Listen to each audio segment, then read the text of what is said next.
menyatakan hakim terlapor terbukti melakukan pelanggaran berat terhadap kode etik dan perilaku hakim konstitusi sebagaimana tertuang dalam Sabta Karsa Utama, prinsip ketidakberpihakan, prinsip integritas, prinsip kecakapan dan kesetaraan, prinsip independensi, dan prinsip kepantasan dan kesopanan.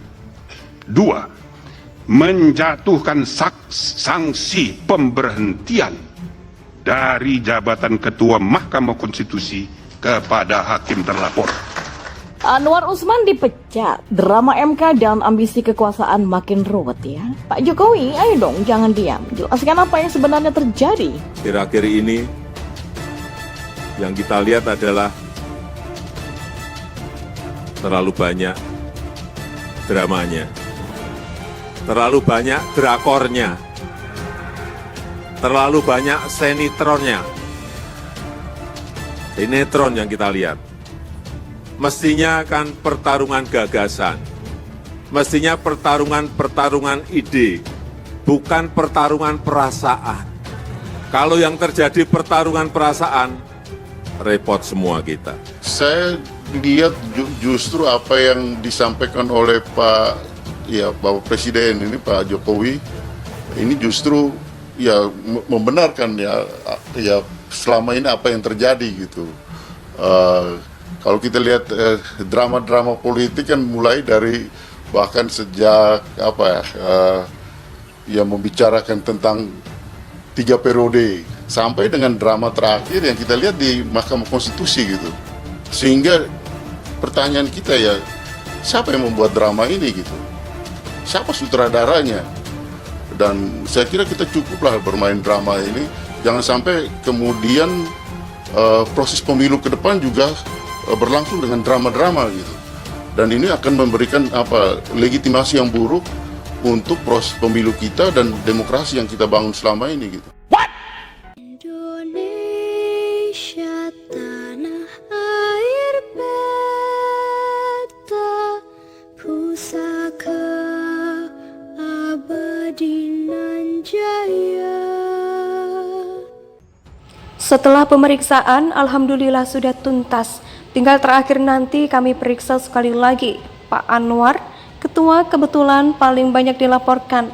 Begitulah keterangan yang diberikan oleh Jim Lee saat wawancara oleh awak media beberapa waktu yang lalu. Sebelum lanjutan sidang berjalan, kemudian sebelum melanjutkan salah seorang jurnalis bertanya, artinya yang sangat bermasalah ini terbukti bersalah. Ya, yang dimaksud sudah pasti Anwar Usman.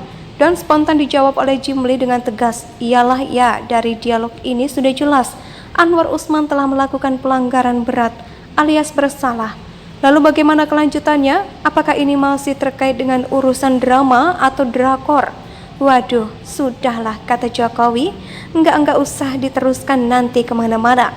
Secara logika awam nih, kalau sudah melanggar kode etik atau putusan yang sudah dikeluarkan sehingga mengubah syarat cawapres, maka seharusnya posisi cawapres Gibran bisa direvisi ulang. Kan lagi-lagi, apakah ini sebuah drama atau memang kebanyakan main drama? Jadi pencawapresan Gibran sudah bisa dinilai cacat berat secara moral dan etika kan? Dan aroma nepotisme pun sangat tercium keras. Di sini ya, jadi ingat bagaimana nepotisme itu sangat subur di era rezim Orde Baru. Ya, dan rezim ini adalah rezim di mana Prabowo punya mertua yang juga sangat licik.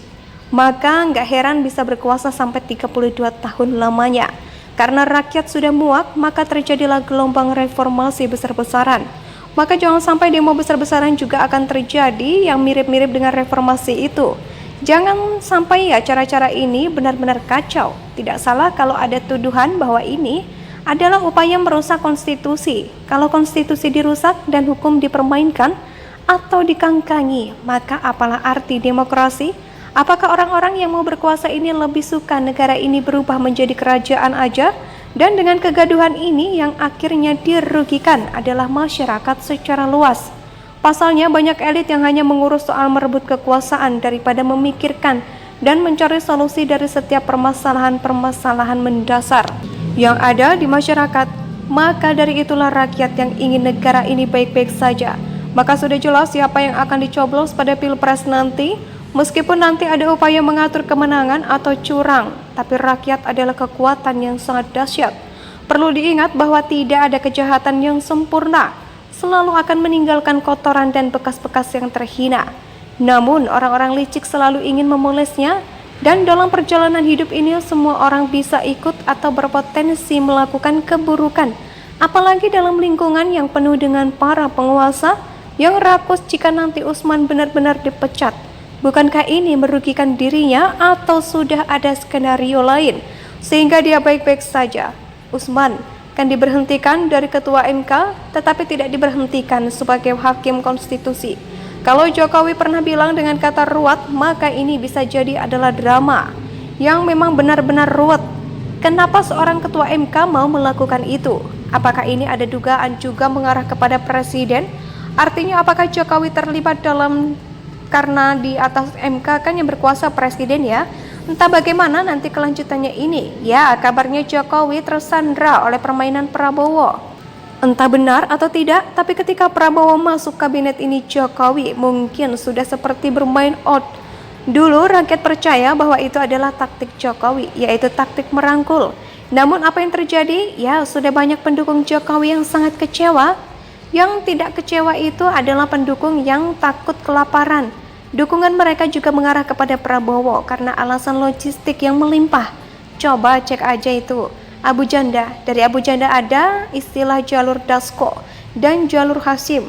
Padahal dulu mereka juga menyoal soal rezim Orde Baru dan pelanggaran HAM. Ya kan? Dan adapun keputusan yang terjadi di MK, kubu Prabowo dan Gibran tampaknya tidak sedang baik-baik saja. Setelah pemeriksaan, alhamdulillah sudah tuntas. Tinggal terakhir nanti kami periksa sekali lagi. Pak Anwar, ketua kebetulan paling banyak dilaporkan. Begitulah keterangan yang diberikan oleh Jim Lee saat wawancara oleh awak media beberapa waktu yang lalu. Sebelum lanjutan sidang berjalan, kemudian sebelum melanjutkan salah seorang jurnalis bertanya, artinya yang sangat bermasalah ini terbukti bersalah. Ya, yang dimaksud sudah pasti Anwar Usman. Dan spontan dijawab oleh Jim Lee dengan tegas, iyalah ya, dari dialog ini sudah jelas Anwar Usman telah melakukan pelanggaran berat alias bersalah. Lalu bagaimana kelanjutannya? Apakah ini masih terkait dengan urusan drama atau drakor? Waduh, sudahlah, kata Jokowi, enggak usah diteruskan nanti kemana-mana. Secara logika awam nih, kalau sudah melanggar kode etik atau putusan Indonesia sejak dulu kala